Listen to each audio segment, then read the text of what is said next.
Welcome to Believing the Word with author and pastor Dan Shunk. This program is a ministry of Calvary Chapel Chambersburg in Chambersburg, Pennsylvania. Here's what's coming up in today's message. They're looking for something to complain about and they just couldn't find it. So they're angry anyway. Why do you think they're angry? If he's doing nothing corrupt in his job, why are they angry? Why are they upset? It's nothing but personal ambition. It's nothing but they want to go up and they want him to go down. Sometimes it's a matter of the Christian makes everybody else look bad just because of who they are. Doesn't it say in Romans chapter 11, I think it's Romans 11 verse 11, that as the church we should be provoking Israel to jealousy, right? And sometimes that jealousy would be like, oh wow, the way they're experiencing Christ, the way they know Christ, I want that. But sometimes that provoking to jealousy is going to make them hate you. Today in the book of Daniel, we are presented with the question every believer must answer. Is your faith a conviction or just a convenient fiction? When prayer became illegal, Daniel didn't change his habits. He trusted God, even if it meant the lion's den. In Daniel chapter 6, we discover that genuine conviction stands firm under pressure, and that God still honors those who remain faithful when faith comes at a cost. Now here's Pastor Dan in the book of Daniel as he continues his message, Conviction of Fiction. Lord, well, this chapter 6 really role models or foreshadows that everlasting state in the sense that now we saw the overthrow of the Babylonian kingdom there at the end of chapter 5. And now what we have is the rule in chapter 6, the rule of the Medo-Persians. And the law of the Medo-Persians is that their laws don't change. That once something is established, that's it. Forever. That's their law. And that was a constant in their kingdom. And of course, that is what exactly foreshadows the everlasting state. That once we're in that everlasting state, it will forever be good. And so here we are looking at Daniel chapter 6 tonight. It is yet another example of the godly ones standing up for their convictions. I mean, every single chapter of the first half of Daniel, it's been Daniel or these three guys standing in the face of great odds, right? Have you been with us? Every single chapter. It's just this, they have to stand up in the face of great odds. And so, if our convictions are never put to the test, the question is, are they even real? We may not even know if they're real. I was actually, I'll hold on to it for a minute. I've got an interesting thought about that, about the testing of your convictions. I'll hold on to that thought for just a second. But that's the title of this message tonight as we look at the conviction of Daniel in this chapter 6. Do we have conviction or is it fiction? And how do you know the difference? And so I think you'll see a lot of that tonight in Daniel. So we're going to see 4 ways in which we can know that we have committed our lives to the glory of God. And you'll see that here with Daniel being represented. He's an old man in this chapter.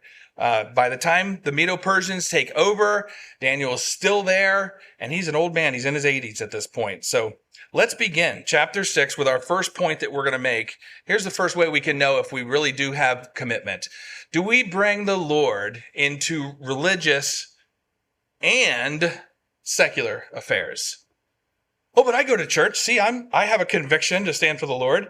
Well, yeah, but do you also bring the Lord into the rest of your life? Do you bring your morals, your Christianity? Do you bring conversation of our great God? Do you bring your Christian character and music and lifestyle into your secular life? Watch how this comes out here as we open up chapter 6. We'll begin in verse 1. Makes sense. Verse 1. It seemed good to Darius, this is the new Medo-Persian ruler, that he set 120 satraps. This is just another word for princes. So he set 120 of these satraps over the kingdom, that they would be in charge of the whole kingdom. And over them, he sat 3 commissioners, or maybe you have presidents listed. So there's 3 commissioners over these 120 princes, of whom Daniel was one of these 3 commissioners. And they did that so that these satraps might be accountable to them and that the king might not suffer loss. In other words, they're going to hold some accountability so that the king doesn't suffer financial loss or any other kind of reputation loss or anything else. In verse 3, then this Daniel began distinguishing himself among these three commissioners and among the 120 satraps, because, this is why, because an extraordinary spirit was in him. And the king planned to set him over the entire kingdom. Wow. What a thing. Let's begin with Darius, though, because we're transitioning. We've just transitioned from the Babylonian kingdom. We talked at the end of the last session how the Medo-Persian Empire took over, and certainly they took over this area of Babylon, and they deposed Babylon and all their rulers. We talked about that last time. So here we have the Medo-Persians in charge. Now, who is this Darius? Well, most likely he's the one that history calls Gubara when you read in the history books. Sometimes it's just a simple issue of languages. They're deciphering languages from cuneiform to all kinds of Sanscripts. And sometimes the differences of the names that you might read from one account of history to another account of history is simply because of the language difference. And so we believe that is the case here. But it's possible that this is Gubara that history talks about as being this first ruler in the city of Babylon. He was actually a well-known person by that name as the first ruler under Cyrus the Great. Because remember, we're talking about the Medo-Persians, the Medes and the Persians that came together, and they became a kingdom that took over from the Babylonians. And so most likely this Darius we refer to here is Gubara. Now also, you need to know this, the term Darius was widely used as a title. We know some other ones like that, right? We know titles like Caesar and Czar, right? Pharaoh, that's another one, right? You often read in the scripture, oh, the Pharaoh did this, right? You read that in a secular history book, and it's going to be a certain Pharaoh. It's going to be a certain Pharaoh's name. And so that very well could be the case here, that they simply use Darius because it is a title. As you go through all of the account of the history of the Medo-Persians, you'll see many people that took on that title of Darius. In fact, even during the time of Esther, right after the time of Esther, there was yet another Darius after Artaxerxes, who was in the book of Esther. And so there's two reasons right there why this person that's on the throne is most likely Gubara, and they're going by this title here of Darius. Now, we've got these 120 princes and 3 commissioners or presidents. There are men here written of.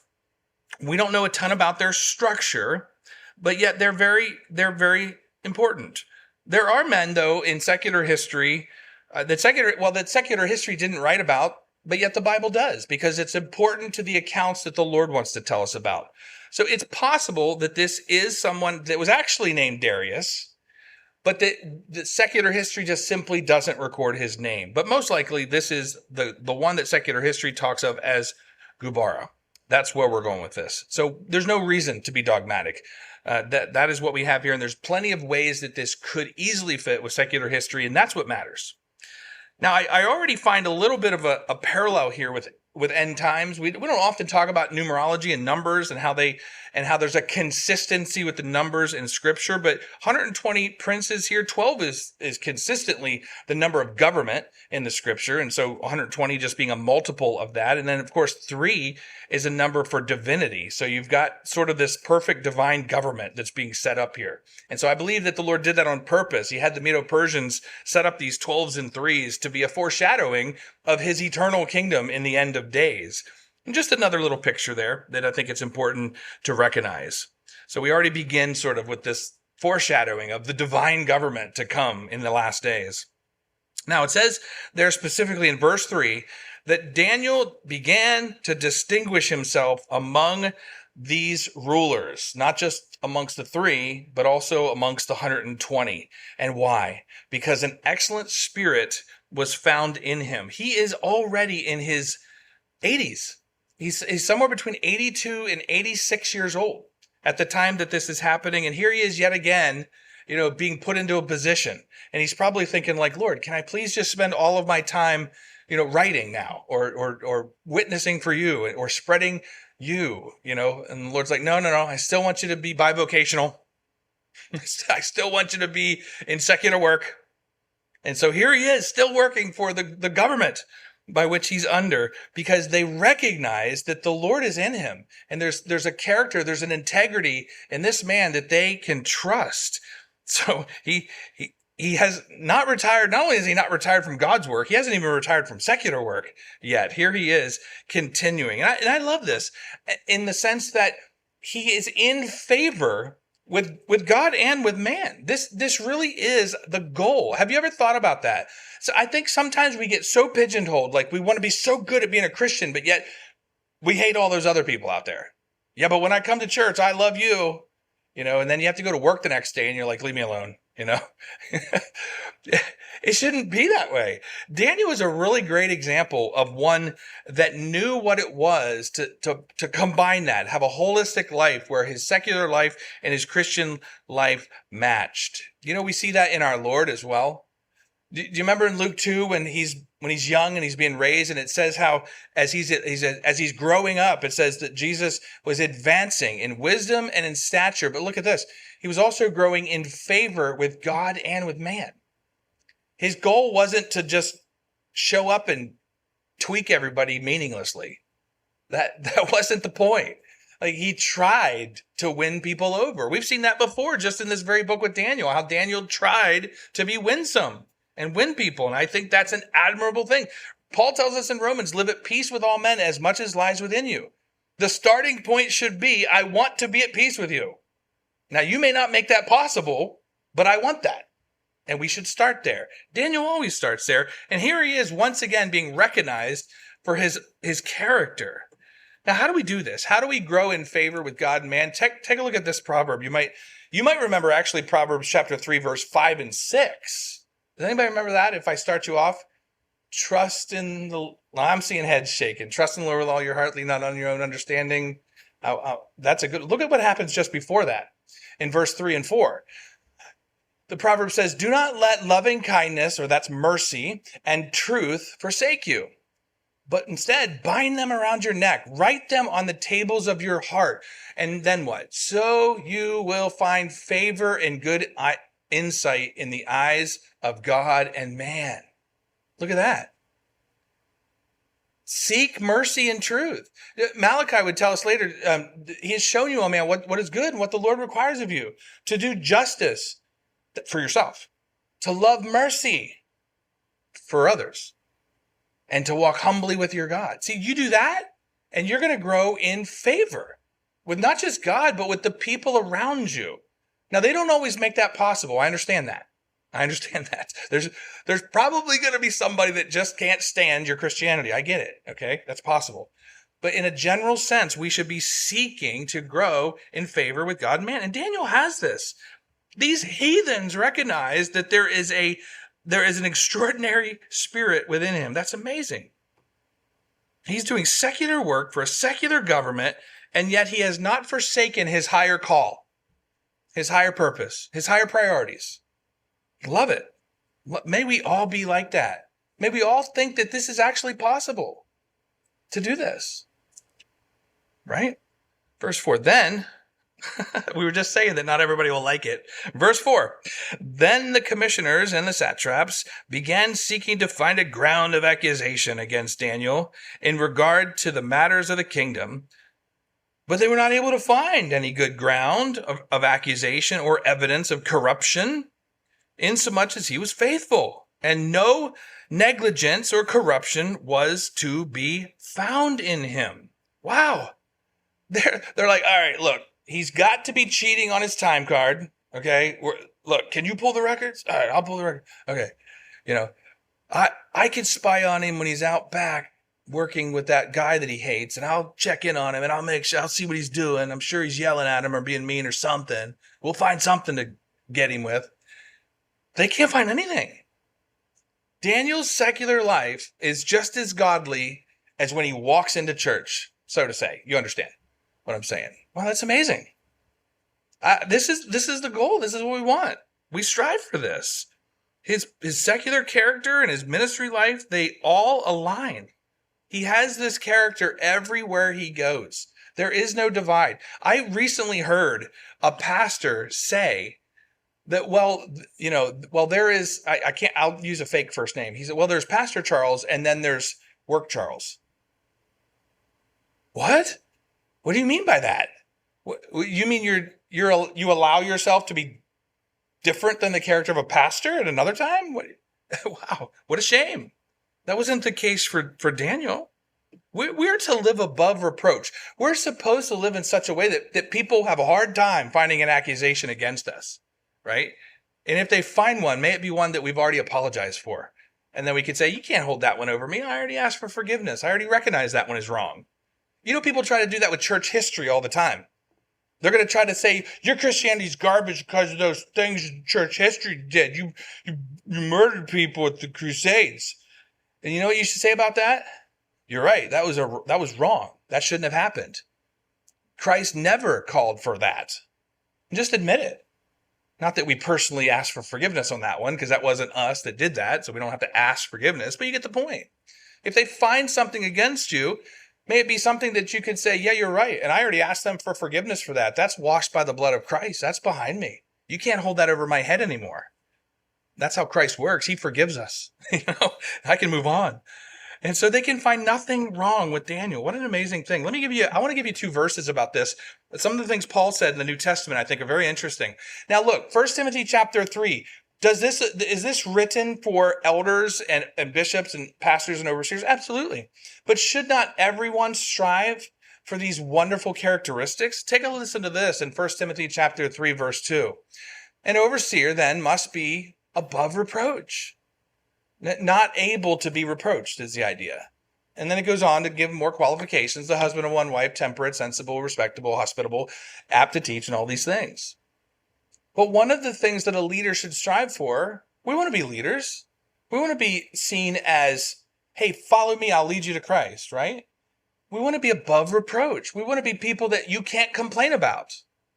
That we're doing everything we can to try to live a sincere, honest life. How about this one here, how Paul wrote to the Thessalonians? Very simple and easy. Abstain from every form of evil. In another place, he says even to avoid the appearance of evil. Just stay away from it. Don't let it even be something that they can accuse you of. The other day we have one of those travel apps where we can know where all the family is at any given moment, on the phones and stuff. So we could, I need help from somebody. Where are they? Oh, they're at this place. So I can call them and say, can you go to the store and get me something? It's easy to find everybody, right? So the other day, one of the kids looked at me and they're like, I don't remember what it was. It was something like they're like, why were you at the tobacco store or something? And I was like, what? Because the dot's not always perfect on these apps, right? And so it looked like I was at I don't even remember yell it out if you remember what it was. But it looked like I was at some trash store. And I was like, no, I was next door, at this place. So it wasn't even a tobacco store. It was, what was it? Do you remember? Oh, it was something. That's okay. We'll let it go. But think whatever the worst thing is in Chambersburg, it was probably that. They're like, why were you there? And I was like, I was not there. I was next door, But the point of avoid the appearance of evil, right? Like that's what the scriptures tell us. Don't even make it look like you did something wrong. So I was quick to clean that up, that I was not there. I'll have to remember what that place was afterwards. So think of his lifestyle here. They're looking for something to complain about and they can't find it. Man, wouldn't that be awesome if people could say that about us? They're looking for something to complain about and they just couldn't find it. So they're angry anyway. Why do you think they're angry? If he's doing nothing corrupt in his job, why are they angry? Why are they upset? It's nothing but personal ambition. It's nothing but they want to go up and they want him to go down. Sometimes it's a matter of the Christian makes everybody else look bad just because of who they are. Doesn't it say in Romans chapter 11, I think it's Romans 11, verse 11, that as the church, we should be provoking Israel to jealousy, right? And sometimes that jealousy would be like, oh, wow, the way they're experiencing Christ, the way they know Christ, I want that. But sometimes that provoking to jealousy is going to make them hate you. It's going to make them feel bad. And they will take it in a negative way. So this is a natural result of living an incorruptible lifestyle, that people get jealous. And here they are angry about this. But if somebody's going to get angry with us, let them be angry because we're standing for the Lord. And not because we're taking some dumb stand on something we don't have to. Let that be the reason why that they get upset. And that's why they're upset with Daniel. Because he is living above reproach. What a testimony. What a great testimony. Now, verse 5. Verse 5, we continue to our next point. So number one is we need to bring the Lord into our religious and secular lives. That's a mark of commitment. But now here, starting in verse 5, here's another mark of commitment. It's that we know how to choose between conflicting priorities. When two things come up and you can't do both, do you have the ability to know which one God would want you to do? Have you ever faced that problem? I think we all do, right? Well, here it happens in this account right here. Let's pick it up in verse 5.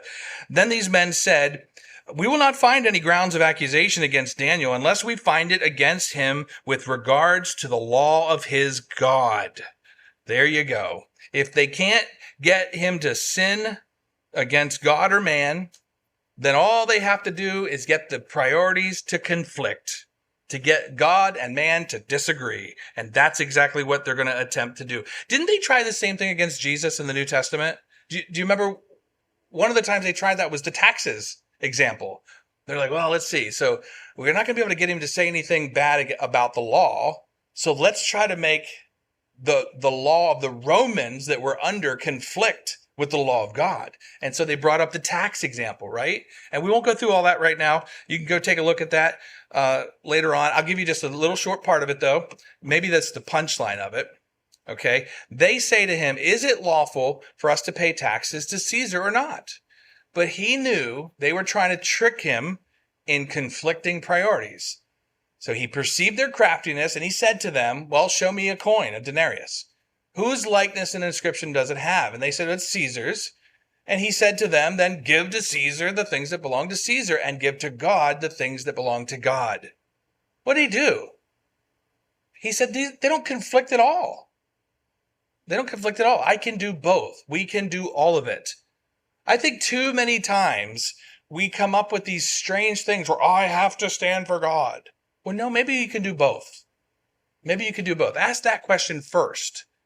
Oh, now there are times, and we see them in the scriptures, when you do not have the ability to obey man, because if you did, it would violate the commandment of God. If that happens, then you know what you have to do. And certainly that's going to happen to Daniel coming up right now. I believe Satan loves scheduling sporting events on Sundays. I think he loves it. I know how I'll get him. I'll put all the fun stuff on Sundays. I think it's on purpose. I really do. I really do. It causes people to check their priorities and find out where they're at. Now, look, I hope you know me well enough that I'm not making legalistic rules about things. You understand that. But I will also tell you, I believe Satan loves to put sporting events on Sundays. I think it's on purpose. So let's continue here. Verse 6. Then these commissioners and the satraps, they came by agreement to the king and said thus to him, "King Darius, live forever." So they're buttering him up. In verse 7, all the commissioners of the kingdom, the prefects and the satraps, the high officials and the governors, they have counseled together that the king should establish a statute and enforce an injunction that anyone who seeks to make a petition to any god or man besides you, O king, for 30 days shall be cast into the lion's den. So here is the specific conflict that they come up with. They create this intentionally, that everyone can only pray to the king. That's all they can do. How do you think they likely sold this to King Darius? Oh, it's not about not praising other gods, King Darius. It's just about, we just think you deserve more attention. What king is going to say no to that? Of course, the king's going to be like, yeah, sounds good. I think people should, recognize my accomplishments, And they played right into his pride and arrogance. They didn't care. By the way, did they care about the people lauding the king? They didn't care about that at all. That's not their intentions at all. What deception they're using here is so disingenuous. They're trying to use the king as a pawn. They have no interest in elevating him. They have every interest in simply trapping Daniel. What a shame. What a lie. Verse 8, now, O king, establish the injunction and sign the written document so that it might not be changed according to the law of the Medo-Persians, which may not be revoked. Therefore, in verse 9, King Darius signed the written document, that is the injunction. And this is what we've alluded to so many times, that this was a standard for this kingdom of the Medo-Persians. When they made a law, they could not change that law. You've been listening to Believing the Word, a ministry of author and pastor Dan Shunk at Calvary Chapel Chambersburg in Chambersburg, Pennsylvania. Pastor Dan has been teaching through a series in the book of Daniel. We'd love to get connected with you and hear about how God is working in your life through this teaching program. You can reach us by phone at 717-500-1102. Again, that number is 717-500-1102. You can also check out our website at cchambersburg.org, where you can learn more about the ministry of Calvary Chapel Chambersburg and find our chapter-by-chapter messages. If you're in the Chambersburg area, we'd love to have you join us Sunday mornings and Thursday evenings on 5121 Coffee Avenue. Thank you for joining us today. We'll be back with more from the book of Daniel. But until then, this has been Believing the Word with Pastor Dan Shunk.